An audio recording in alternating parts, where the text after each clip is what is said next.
And a very good evening to you. Welcome to Easy Friday. My name is Shiksha Arora. You're watching KBC Channel 1 as I tell you tonight's top stories. Our sign language interpreter is Brian Muraru. And of course, we've got a lot happening for you right here on this live bulletin, where we'll be telling you the possibility that the Education Ministry has said that varsity fees actually may have an increment. There were some claims that were made earlier on. They've refuted such claims, and we'll be giving you details on that later on, plus what exactly is going on with Azimio la Umoja One Kenya coalition leader Raila Odinga, and of course the fact that the bipartisan talks were supposed to be held. That's something that we'll be also discussing right here and giving you the latest on. But for now, it's time for the highlights.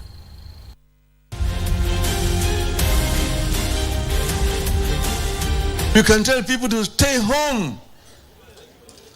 That's another way of expressing displeasure and dissatisfaction.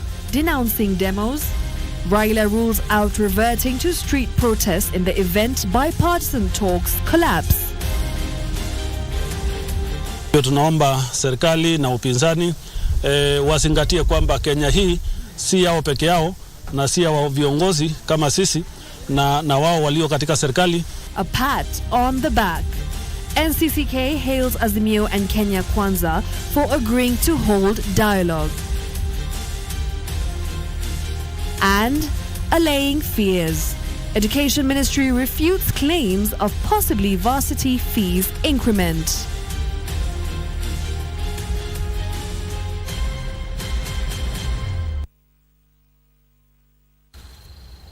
And tonight's top story, Azimio la Umoja One Kenya coalition leader Raila Odinga says the opposition will change the demonstration's tact should the bipartisan talks fail to materialize. Speaking in Siaya, Raila said the opposition will not be suppressed to submission but will deploy a new way to express displeasure and without necessarily engaging in street battles. Raila was speaking as he led his team in a requiem mass for those allegedly killed during the anti-government protests. Giverson Minor now reports. Raila Odinga on Friday led a team of opposition leaders to pay their respect to those allegedly killed during the anti-government protest in his native home of Bondo in Siaya County. The former Prime Minister creating a new narrative on his future plans should the bipartisan talks falter. Iko njia mingi ya kuwa paka. And we don't even have to bring people on the streets. Raila remaining categorical that many avenues were still open should there be a dead end in the talks. We can tell people to stay home. That's another way of expressing displeasure and dissatisfaction. Next time we will not tell the people to come to the streets. We tell the people to stay in their homes. Stay in their homes. Leaders accompanying him, who included Wiper's Kalonzo Musyoka, Martha Karua of NAK Kenya, Eugene Wamalo of DAP Kenya, and Jeremiah Kioni of Jubilee Party, blazing their guns at the Inspector General of Police Japheth Koome, following his recent remarks on those allegedly killed during the protest. Anybody at the level of Inspector General ambaye anasema viongozi wanaweza kwenda na kurendi mili, yani kununua mili kwa morgue. That is why I'm saying under Act Chapter 6 of the laws of the Constitution of Kenya, he completely falls short and he should resign. The leaders threatening to institute a petition to kick out the IG for allegedly demeaning the status of his office. The team also vowing to stay firm in the agenda they want the talks to address, which include among others the high cost of living, auditing of IBC servers, and reconstituting the new IBC, and not the creation of any new leadership positions.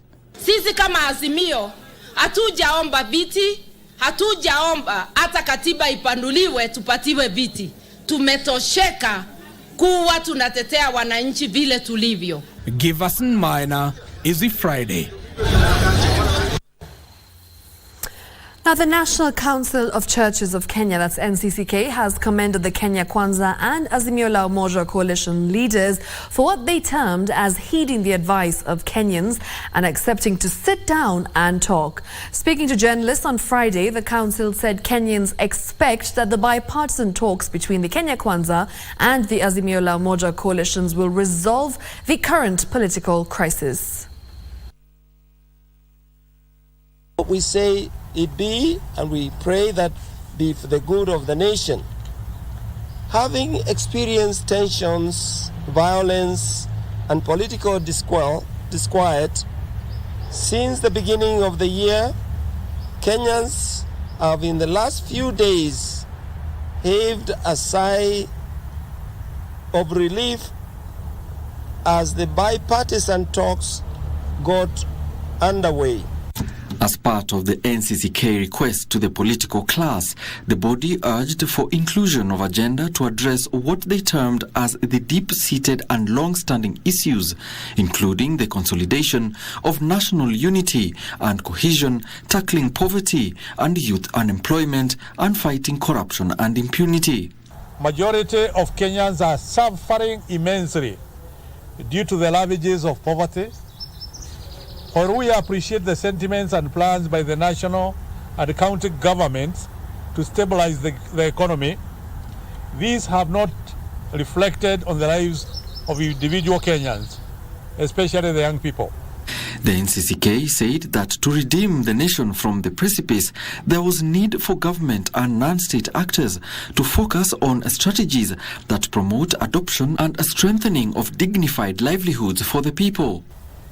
We remind the two teams that their tasks and their talks are being held in a backdrop of deaths of more than 35 Kenyans in the demonstration that happened in March, May and July 2023. The success of the talks will assure the hearts of Kenyans who have been wounded in body and spirit. At the same time, Anglican Archbishop Jackson Olisapit called on the negotiating teams at the talks to take the interest of Kenyans at heart and ensure the talks are fruitful. The Archbishop urged the leaders participating in the dialogue to strike a common ground for the sake of the country. Na katika mazungumzo hayo, basi Kenya itakuwa na matumaini, Kenya itasonga mbele, Kenya itakuwa Kenya ya kila mmoja wetu. Hiyo ndio tunaomba serikali na upinzani wazingatie kwamba Kenya hii si yao peke yao.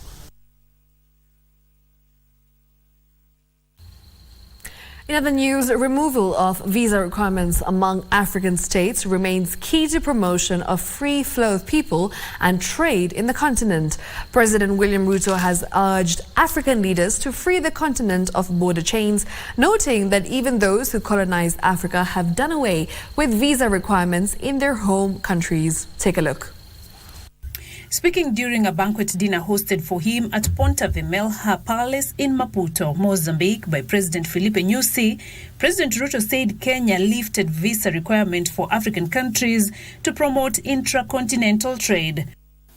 We share history, we share culture, we share destiny, and it is in our place to begin to imagine a continent of brothers and sisters that does not have the limitations of barriers and boundaries and bureaucracy that impedes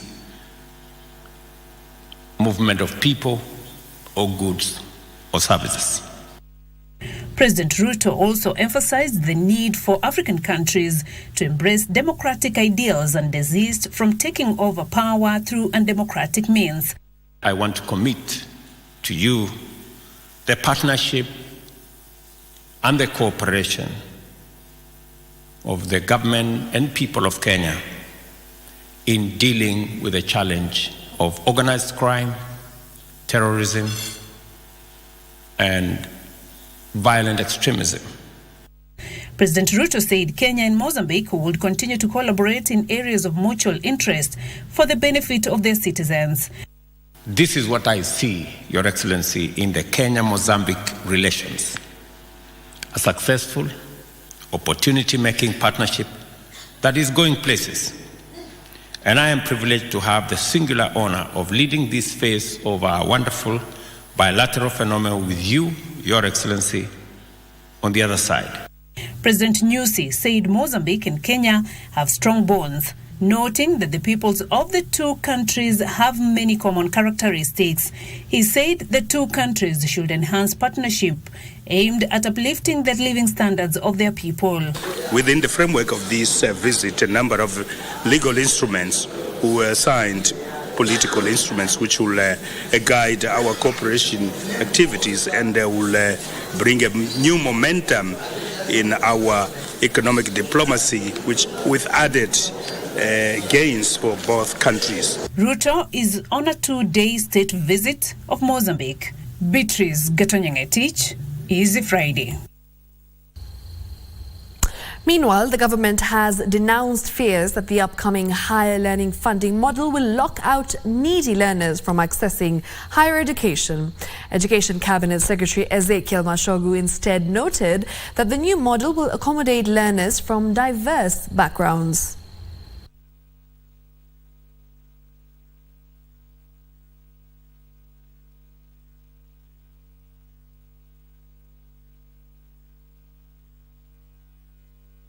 For the first time, 45,000 students, 45,000, will walk to our university, acquire education without paying a shilling. The highest amount our parents will pay is around 7%. Tumekubaliana serikali ya Kenya ile pesa ambayo itapokea ili tuweze kujenga tukishirikiana pamoja na waheshimiwa hawa ile ambaye inatakikana kwa junior secondary inaitwa preparatory. Hiyo waheshimiwa almost 47% kutoka kwa ministry tutatoa pesa kupitia kwenu ambaye itashughulikia ujenzi wa preparatory, ndio masomo yetu ya watoto wa junior secondary iweze kuimarika na waweze kufika ile kiwango ambayo tunataka wafike.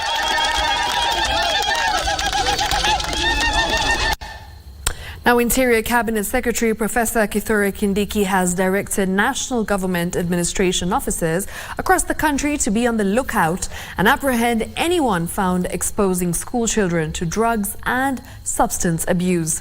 Kindiki has also directed that liquor stalls should not be established around schools.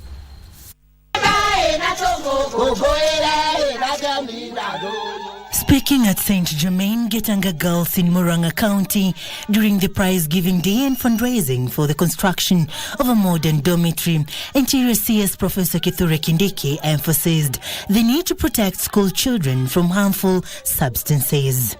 Kama kuna mtu anauta pombe karibu na shule ama anajaribu kutafuta watoto wa shule na wanafunzi kuwaingiza katika mambo ya pombe na madawa, nataka niseme huyo ni adui wa taifa la Kenya, kama vile wale magaidi wa Al-Shabaab na wale wezi ambao wanaibia wale wengine mali yao. Kindiki says the government is on the lookout and will deal firmly with those recruiting children into drugs and alcohol abuse. You are destroying our children, you are destroying our country. We will fight you with the same strength and the same vigor and the same commitment that we are using to fight other enemies of our country, including bandits and terrorists. The CS directing all national government administration offices to remain vigilant, ensuring no liquor stores are put up near schools. Kindiki further called for collective responsibility from parents and the community in ensuring the safety of children, more so during school holidays. Serafina Robi for Easy Friday. Now, lawyers of victims of the 1998 bomb blast now want the Kenyan government to liaise with the US government to unlock challenges hindering the compensation of the victims. The lawyers, led by Philip Mussolino, urged the Senate Ad Hoc Committee on 1998 bomb blast to accompany them to Washington, D.C. in September to engage the US Senate in a bid to lobby for compensation. The lawyers and the victims have resorted to a government-to-government approach after they lost an international court case against the US government for reparation. We are thinking of September for this committee or representatives of this committee to come to Washington, and we need to start that process now. The second thing is you are their equals, and you are their counterparts, and you are, in a sense, their colleagues in a larger sense than maybe the political sense. It helps to be able to persuade our friends that when they stand shoulder to shoulder with us, bad things happen, we will stand shoulder to shoulder with them. Hard thing to persuade my victims, my clients, right now. But the Kenyan government is in a position to make that argument. I said I'm not a supplicant, and my clients aren't supplicants. We're not begging the U.S. Senate or the House. We're asking them to do what we think is their obligation and what is their opportunity. But I am a supplicant here, and I'm asking you for your help for my clients. So please, if you can help, you're the ones who can get them the compensation that they haven't had for 24 years. It will now be mandatory for all private security guards in the country to be registered in order to be employed to serve in the sector. Interior Principal Secretary Raymond Omolo says the registration will foster a high level of professionalism within the industry, beside providing a structured framework for monitoring and regulating sector activities. Wycliffe Okech with more details. The government is on course to transform the private security sector for efficient regulation of the industry. This initiative entails equipping private security guards with the modern best practices in the sector through standardized training. Friday, the Principal Secretary in charge of Internal Security and National Administration, Dr. Raymond Omolo, presided over a sensitization forum for sector stakeholders from the Western Kenya region, where he directed that all private security guards must now be registered for recognition. We have initiated the process of issuing security force numbers to private security officers who have successfully completed training in accordance with the private security training curriculum. This number serves as a distinctive identifier designed to streamline the recognition of private security officers by the general public, and also to facilitate the government's ability to monitor and manage licensed private security personnel effectively. Omolo also commissioned the C&M Private Security Training Institute in Kisumu to serve the Lake region. We expect private security training institutions to meet the national training standards and international best practices in order to generate skilled labor not just for the Kenyan market, but also for the global market. The PS are rooting for partnership with local and international investors for the sector's growth and transformation. We invite willing investors to come on board through the establishment of modern training facilities, which can help us truly fortify the foundation of our private security sector and bolster its capabilities. The welfare of the private security guards also featuring predominantly during the forum, with stakeholders appealing for better working conditions. Actually, the challenge is only you find that we are the security companies. We guard the sensitive areas like bank, which I've said, but you find that we only have rungu, which is not enough for us in terms of security. So we requested that if the CS will just allow us also to be trained, fully trained, so that we can also hold guns. For Is Friday, I am Wycliffe Okech. And with that, it's time for us to take our first commercial break, but we will be back in just a moment. Meanwhile, if you're watching us from wherever in the country, do let us know. The hashtag is Easy Friday at Shiksha Arora at KBC Channel 1. See you soon.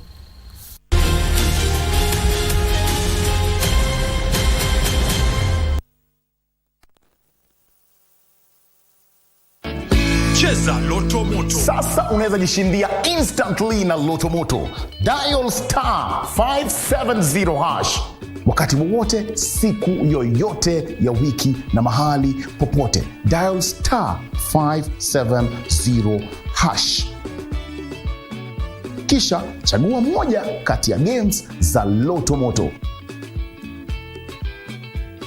Weka stakes zako 50 shillings, 300, 500, 2,000 shillings. The bigger your stake, the greater or the bigger your prizes. Cheza mara kadhaa na kumbuka, cheza responsibly. 18 years and above. Cheza Loto Moto. Wiki hii kwenye Mkulima tutaangazia kilimo cha uyoga. Mushroom kwanza ni ready food. Very good for old people like me. It is very rich in protein and it is cholesterol free. Kisha tuelekee jikoni tuandae kitoweo cha uyoga. Ungana nasi Jumamosi saa 10:30 hapa KBC Channel 1 kwa mseto kamili wa kilimo. Vijana chapakazi wenye nguvu za ziada. My youth, uko na talent ya kusing, spoken word, kucompose jingles ama any other unexploited artistic talent. Gava through Ministry of Information, Communication and the Digital Economy na KBC sasa wamekama up na project ya kupromote usanii called Studio Mashinani. Hizi ni studios ziko grassroots and they are fitted with high quality state-of-the-art equipment where you can produce quality audio and video music content for free. What's more, wanaoffer mentorship na talanta yako itakuwa promoted on KBC Channel 1 TV, Y254 na radio stations za KBC. Tembelea Studio Mashinani huko Comarox, Langata, Sauti House Mombasa, Kirwara huko Gatanga, Kitui next to Manyanyoni Chiefs Camp na Kisumu City wako hapo KBC Station. Usilalie talent. This is your chance to commercialize and popularize your talent through Studio Mashinani.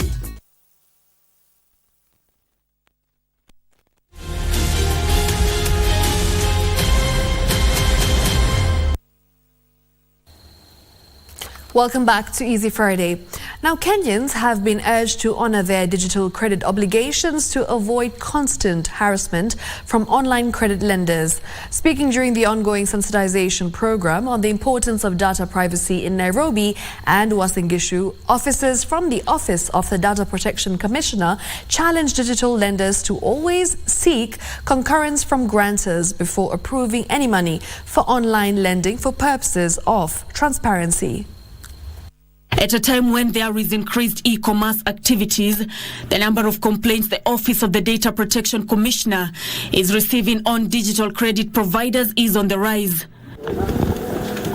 On several occasions, Kenyans have found themselves bombarded with endless phone calls regarding loans hardly known to them. When you're asking for that loan and you say, allow access to my contacts, and hapo kwa terms and conditions imeandikwa, failure to pay the loan, we will contact your grandmother and your employer.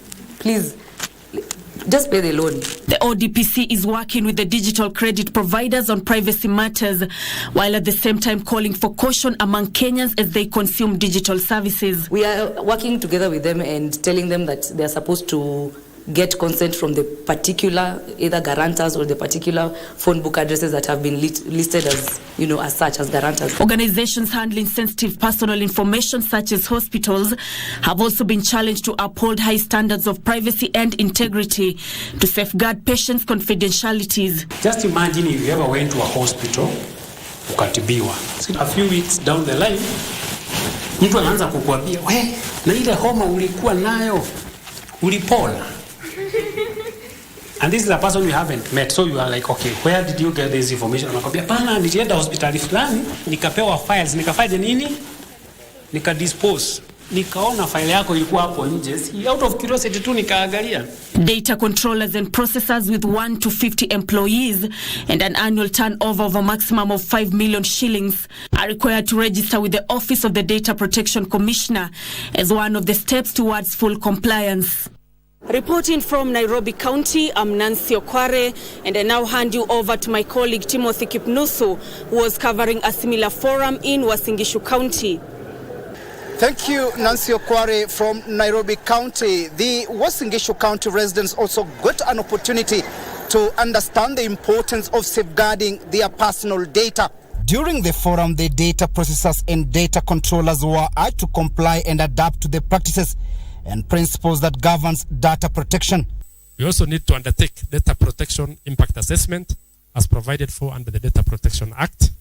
Speaking during the sensitization forum in Eldoret Town, officials from ODPC called on data processors and controllers to document the data breaches so as to ensure mitigation measures are put in place. Whenever breaches happen, we said it is not if, but when it will happen. It happens most of the times.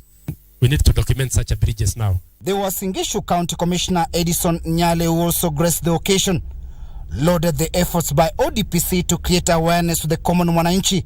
On our own setups, and this is cut across, whether private, public organizations, we need to protect our data.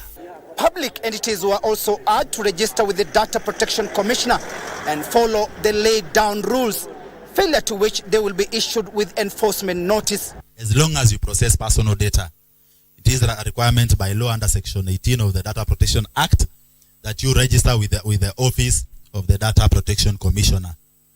Please complain to us. Lodge a complaint. That entity is violating your right, and we will come for them. Timothy Kipnusu for Easy Friday, Uasin Gishu County. Now, keyboard warriors were bombarded with rich drama this week after gold deposits were discovered in Migori. As if that wasn't enough, more drama unfolded after a member of parliament was shown the door rather unceremoniously. The unforgiving savage netizens picked up their gadgets and they surely had a lot to write. Take a look.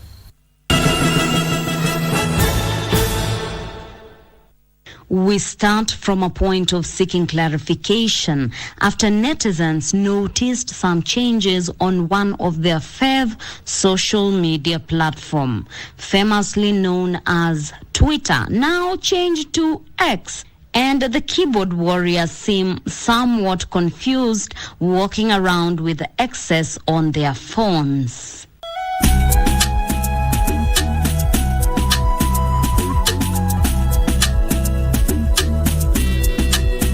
Sharma wondered, do you still call it Twitter or you switched to X? Excellent, I call it Twee-X. George, I call it Twitter for sure. Mr. Black captioned a picture of a puzzled woman and tweeted, or should I say X'd, me looking for the Twitter app on my phone after it was renamed X. Chai! But while netizens are exercising their wits on calling Twitter X, Embakasi East MP Babu Owino provided the drama-loving lot with sizzling hot content after he was thrown out of parliament for disorderly conduct. Sergeant at Arms, can you escort him out? More mesmerizing content was provided by the MP on his way out. Allah! Melissa tweeted, "Musijifanye hamjaona taekwondo pale kwa mlango." Kimutai, seeking clarification, wrote, "Did he kick someone at the door?" Well, from this video, it would seem so. Jesus! How do we hear of this? Although netizens love drama, nothing beats their love for wealth, especially when it is presented as gold. This week, Migori residents experienced gold rush after its deposits were found on a road construction site. Lynette wrote, "Handpicking gold, this is the real manna." Alpha responded, "Unalala maskini, unaamka tajiri." Oh my guys are ballers.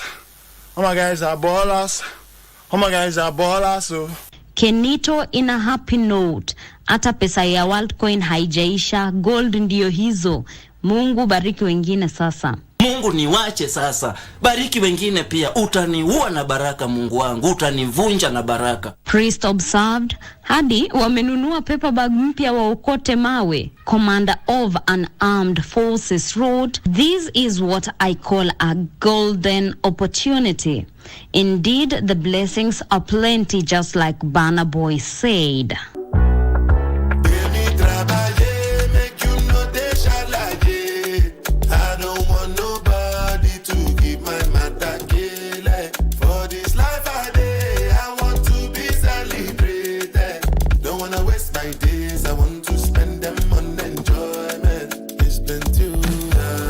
Well, that's it for us. Catch you next week on Savage Netizens for Easy Friday. I am Teresa Mutai.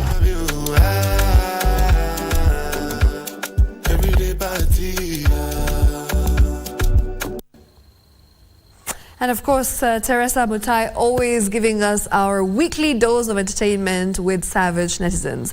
Now moving on to My Culture, where the Endorois community converged to commemorate this year's International Day of Indigenous Peoples along the shores of Lake Bogoria. This week on My Culture, we focus on the rituals performed to appease the ancestors by this community.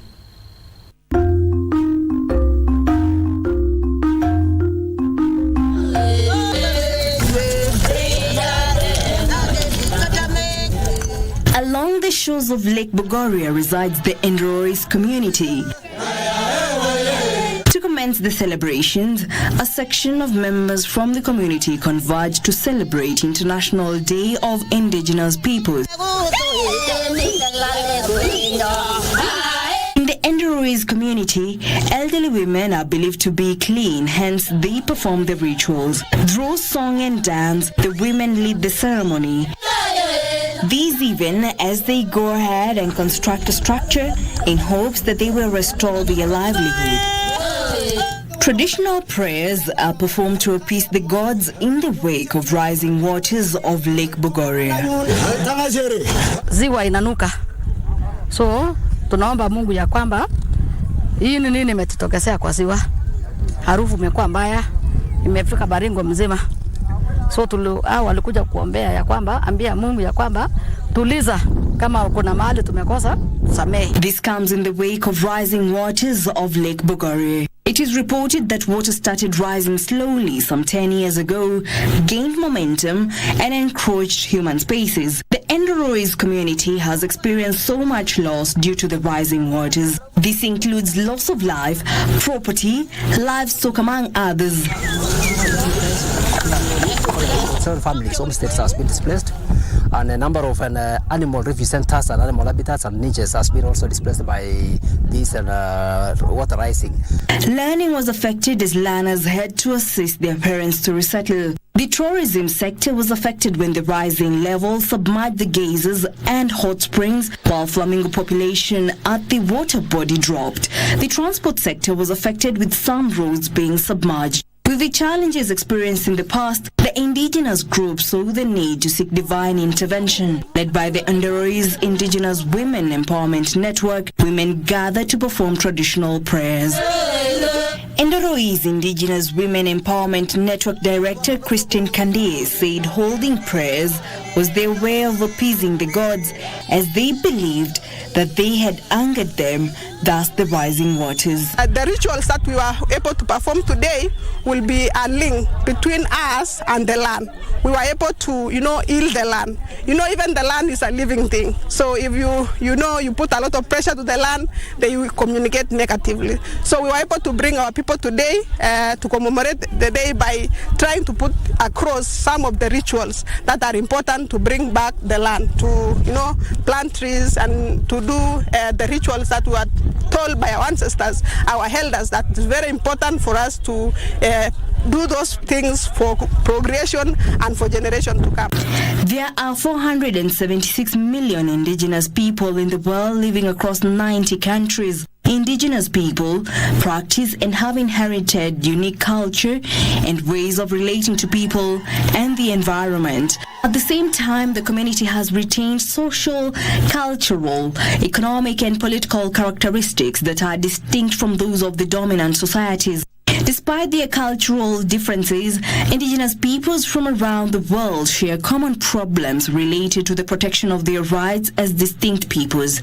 Indigenous peoples have sought recognition of their identities, their way of life, and right to traditional lands, territories, and natural resources for years. Sometimes those things are done to cleanse the lake, to make the lake nice, and you see it is synonymous with life. When the lake is happy, we are all happy. It is expected that we are all happy. And when the lake has a challenge, like a scent that is not right, our elders know how to deal with it. So when they come, they perform the ritual, and after some time, the smell goes out. And that's why they believe their God has answered their prayers. Every year, 9th of August commemorates the International Day of World's Indigenous Peoples. Jackie Wamiru, My Culture.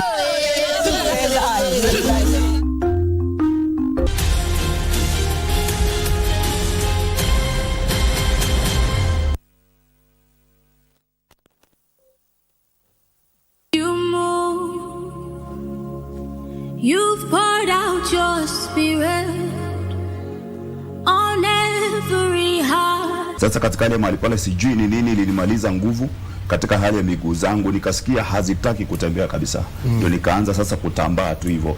Nikienda pole pole, lakini nasikia miguu kabisa kwamba haziendi. Kwa hivyo haukuona content ambayo ilikuwa ndani ya sikuona, lakini niliona tu ile ambayo kwamba hasa niliona tu ni vile amebeba nyungu alafu na akiwa uchi, kwa sababu unajua aliponipatia shindano alikuwa na nguo. Wakati watu wanaenda kwa waganga, ni tambiko gani ambazo zinafanyika huko? Ni nini waganga hufanyia mtu? Kesho ni safari na nipo njiani, siwezi nikiwa solo, hata nifuate ramani.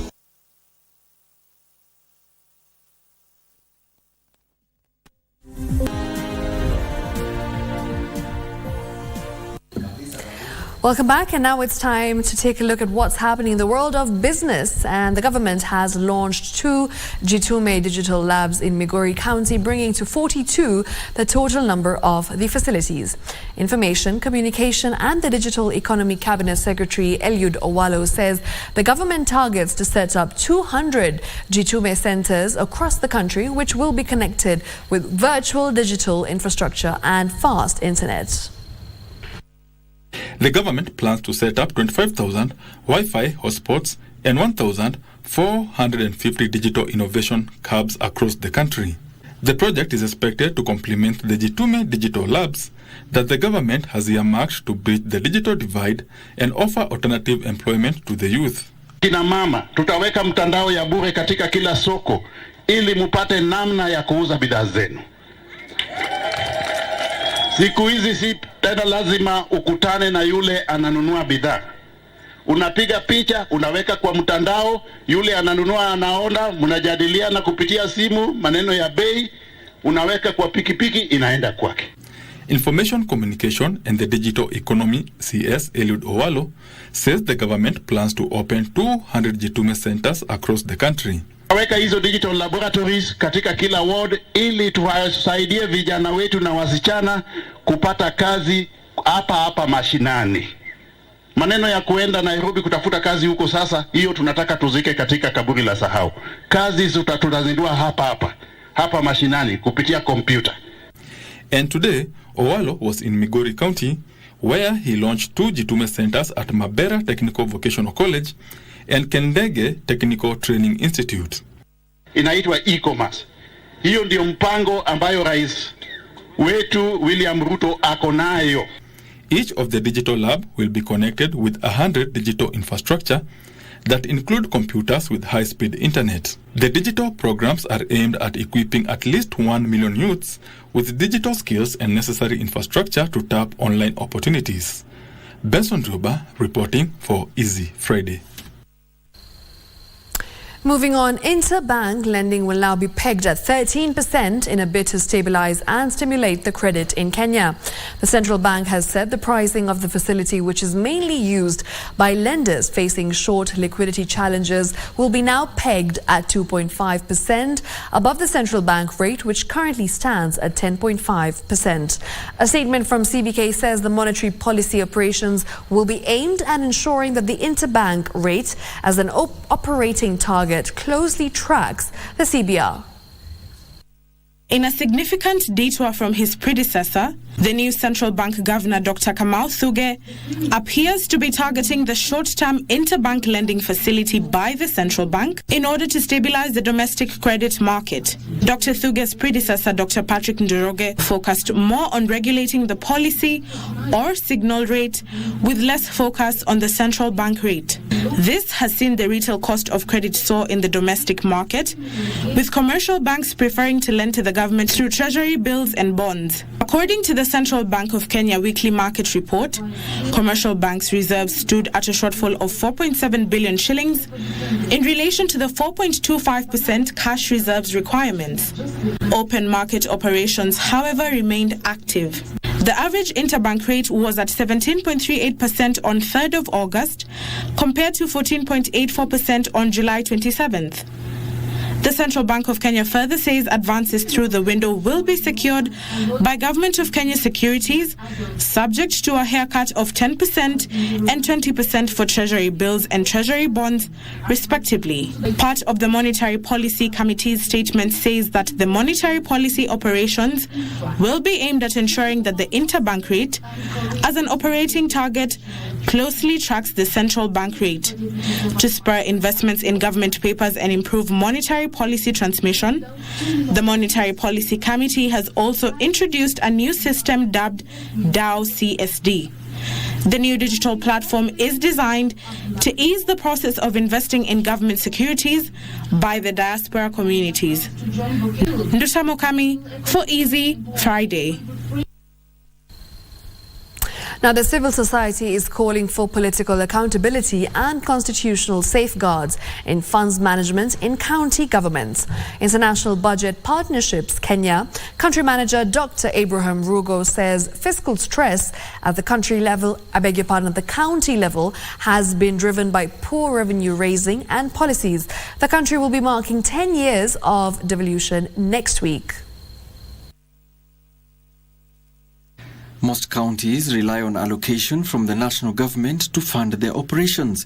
Since most of the devolved units have a bloated workforce, they face challenges financing their budgets. It is based on this that the civil society is now calling for budgetary discipline to facilitate optimum absorption of funds by devolved units. But the absorption problem is not just a county function, county problem. Even at the national level, the absorption levels are the same. County level, about 80% of the budget is not spent, because either the money was not raised, was not absorbed. At the national level, it's 84%. So still, that tells you that it's not just a county problem in terms of absorption. The Control of Budget report indicates that pending bills was one of the constraints faced by counties. Systematic application of austerity measures has been backed as one of the remedies to this. I would call it a prioritization challenge. Prioritization challenge means that we need to see devolution as a system of service delivery and not about county creation. So what that means is that when we are releasing money for security, we also release money for health and for agriculture and for water and the like. But there is a bigger issue around how accountable these resources are spent. The civil society intends to increase public awareness on Kenya's economy and debt status and profile in efforts to influence policy and legislative outputs impacting the economy. We gave the main taxes, which are paid by everybody across the country, to the national level. And therefore, those are the ones that are supposed to be distributed. Perhaps to disabuse the fact that counties are not structures out there. The national government and the county governments are both part of the devolved system of government. Ordinary Kenyans now wait to see if the final conversation in the financial management of the country's finances will come to rest with a trickle-down effect to more money in their pockets. Alanauko, Easy Friday. Meanwhile, micro, small and medium-sized enterprises in manufacturing, agriculture, housing and settlements, healthcare and digital space will access up to 700 million shillings in grants from the World Bank. The Kenya Industry and Entrepreneurship Project Coordinator Philip Maitha says the 2-year program will offer diagnostic services to empower beneficiaries address their specific business needs. This initiative aims to propel SMEs to world-class levels, aligning perfectly with the government's vision of making Kenya more competitive in the global market.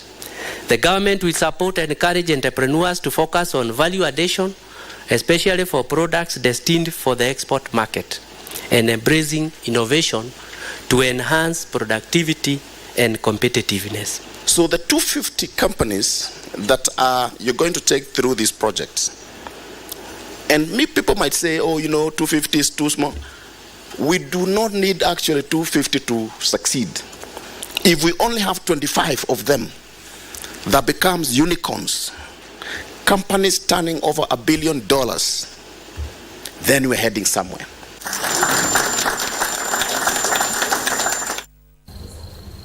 Now, embracing the circular economy and sustainable waste management models will help Kenya create 1.5 million green jobs. Experts are saying that Kenya is yet to fully mainstream a circular economy concept, despite over 90% of the 8 million tons of waste generated annually being either recyclable or organic. The Kenya Private Sector Alliance Director for Ajira Digital and Youth Employment, Ehud Gashugu, says youths should explore opportunities emerging in the green economy to create jobs and tackle climate change. A circular economy is an emerging concept of creating a system where resources are reused and recycled to minimize waste and maximize efficiency. Last year, Kenya passed the Sustainable Waste Management Policy and Act, which outlines various strategies to be used in transitioning the country from a linear to a circular economy by the year 2030. The country is also developing the Extended Producer Responsibility Regulations, which will make it mandatory for producers and manufacturers to ensure their products and packaging are reusable and recyclable, as well as embraces being ecological life cycle friendly. Companies can adapt, concepts like circularity to be able to provide, products and services that are, climate smart. And the government has also rolled out a number of initiatives to stimulate youth employment opportunities in the green economy space, according to Cornelius Obanga, Director, Youth Innovation and Talent Development at the State Department of Youth Affairs.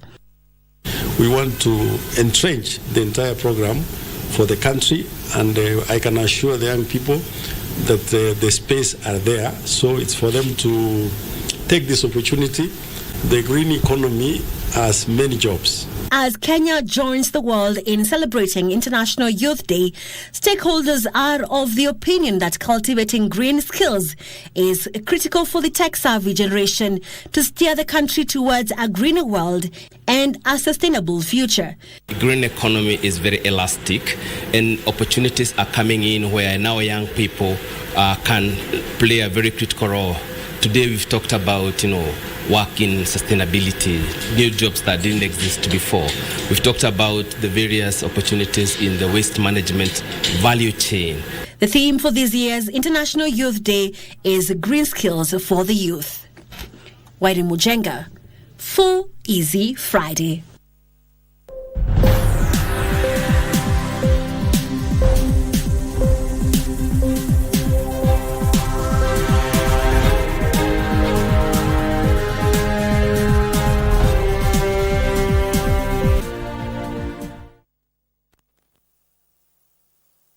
Coming soon on KBC.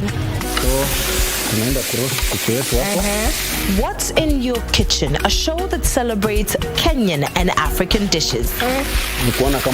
Rusha. Be careful. Yes, because I've seen some fire jump there. That is called flambéing. Flambéing. Flambéing. So tukiona moto tujue ni flambéing. Crushed methi seeds. Kila siku soma kitu mpya. Mchele wetu iko sawa. Hii iko sawa. Tumalize sasa ni kwenda tukule. Napima. Hii ni chakula mzuri sana. Nzito kabisa. Salivate this delicious meal on your screen while taking notes for the recipe. Don't miss What's in Your Kitchen, coming soon on KBC. She hasn't just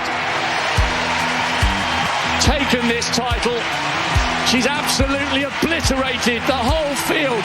352.96. It's a big stage, big names and big expectations. An immersive celebration of athleticism. More than 2,000 athletes from over 200 countries will compete in 49 events. Drawing inspiration from past memorable outings, Team Kenya is looking ahead for a remarkable feat in the forthcoming World Athletics Championship in Budapest, Hungary, in Central Europe. Witness the wonders from Budapest, Hungary on 19th through to the 27th of August, live and exclusive on KBC Channel 1. KBC Channel 1, your true sports partner.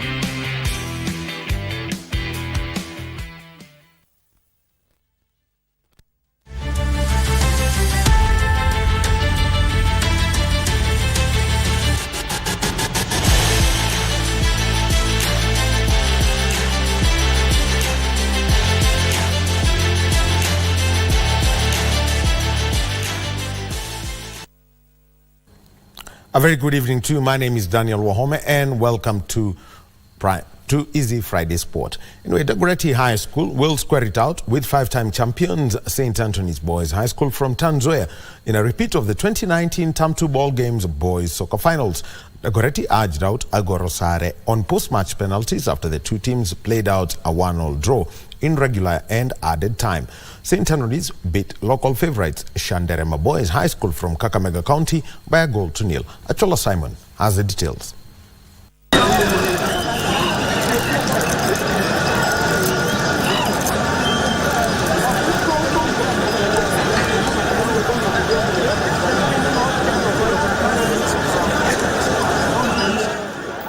Buhungu Stadium.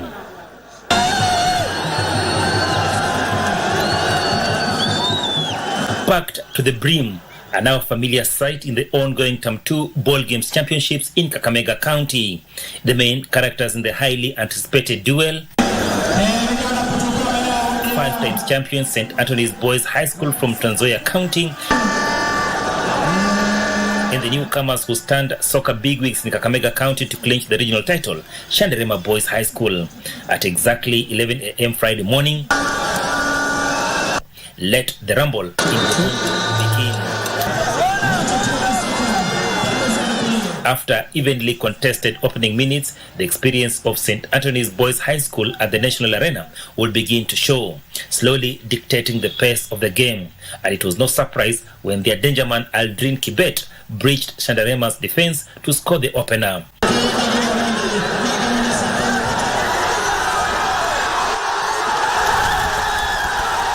From there on, it was an evenly contested game until the final whistle. In the other boys' semi-final, the Dagoretti boys edged out Arora in post-match penalties after the two teams had played out to a 1-1 draw in regular and added time. Dagoretti scored first just 5 minutes into the game before Arora fought back gallantly to send the game into extra time. Arora lost all their penalties while Dagoretti easily converted theirs.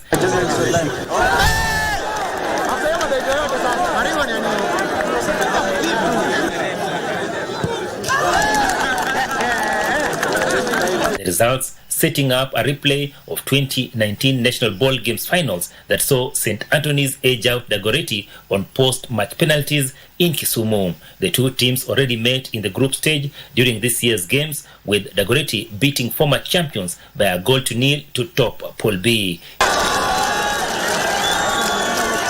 In girls soccer, Butere girls will battle it out with the defending champions Wieta, who cruised past the Goreti Mixed on post-match penalties after the two teams played to a 2-2 draw. Butere girls edged out neighbors Madira 1-0 in an entertaining game at Bhongo Stadium. In girls volleyball,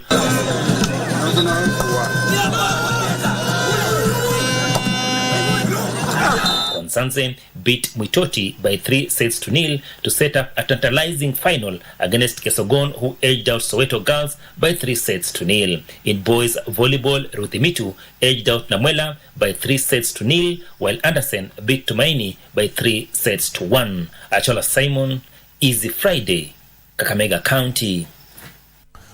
Thank you, Achola Simon, for that report. And remember that tomorrow, the school games finals will be live on KBC Channel 1, the best of the youth on your true sports partner. Moving on is that Kenya finished 6th at the 2023 Commonwealth Youth Games in Trinidad and Tobago after collecting 3 more gold medals on the last day of the games to end with a tally of 9 medals comprising 5 gold and 4 silver.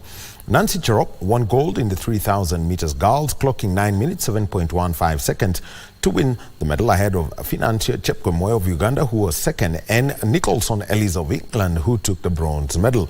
Jos Patsang led at 1-2 Kenyan finish in the men's 3,000 meters flat, taking gold in 8 minutes 3.65 seconds ahead of compatriot Andrew Kipto and Uganda's Victor Cherotich.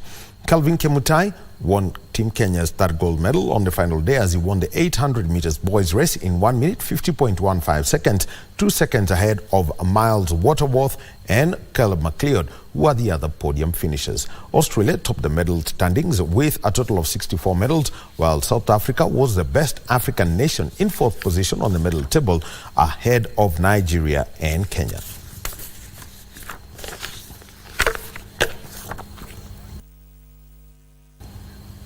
And Kenyans Kyle Shah and Albert Jongu stole the show on the second last day of the Kenya Open tennis tournament ongoing at the Nairobi club. Players from over 14 countries, including Tanzania and Italy, are participating in the competition, which comes to a close tomorrow.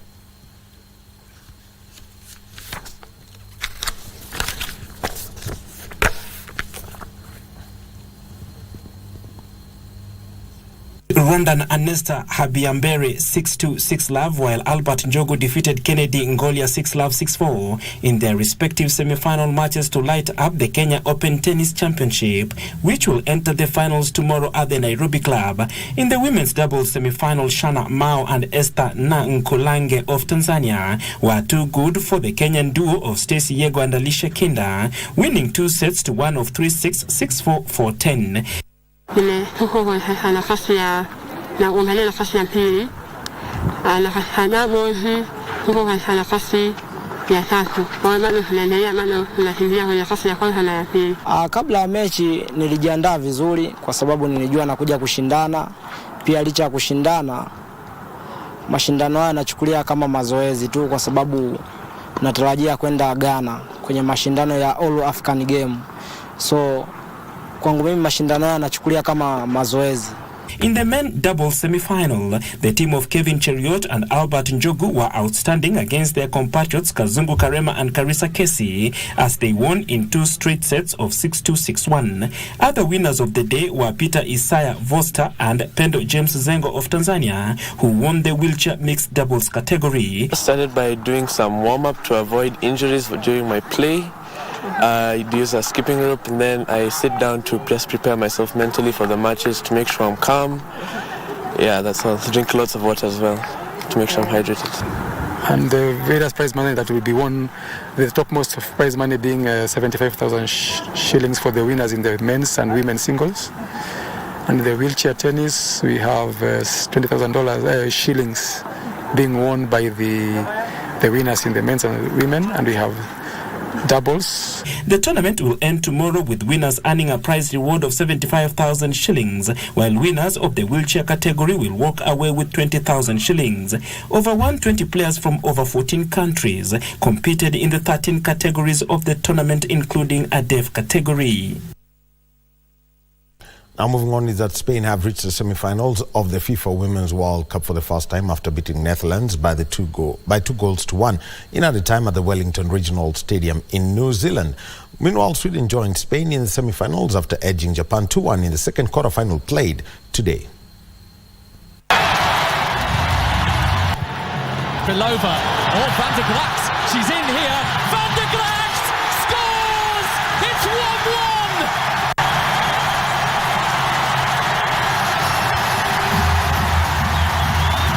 Redemption for Van der Gracht!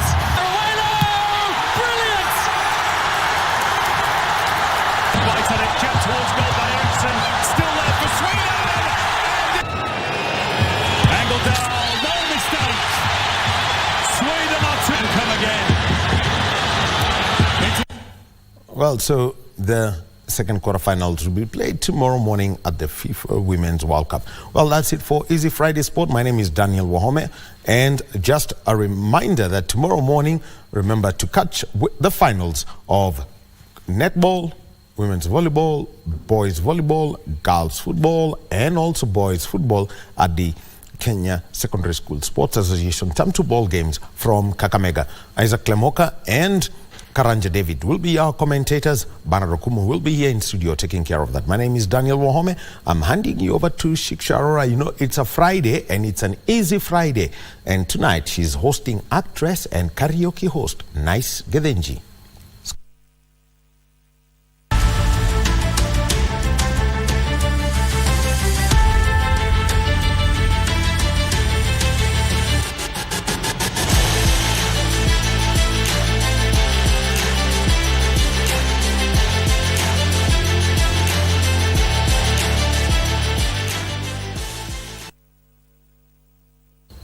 Thank you very much for that, Wahome. Of course, as he said, it's going to be a nice time later on. Nice Githinji in studio with us as she tells us about her upcoming ventures. And she has taken a new step into the world of directing. And of course, that's to do with stage shows, that is a theatre. So she's going to be giving us more details on that exciting project as well. So make sure you stay right here. Don't go too far. That's it from the news side of Easy Friday. I'll see you on the other side of the studio. Remember, our sign language interpreter has been Brian Muraru.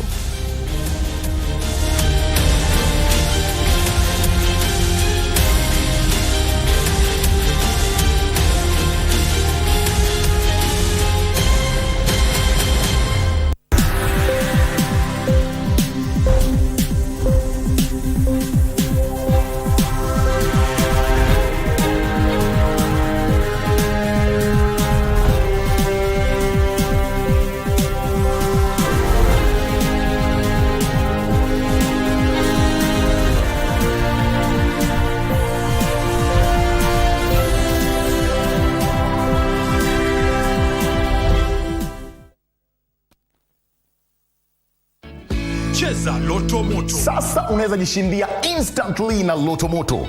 Dial *570# wakati wowote siku yoyote.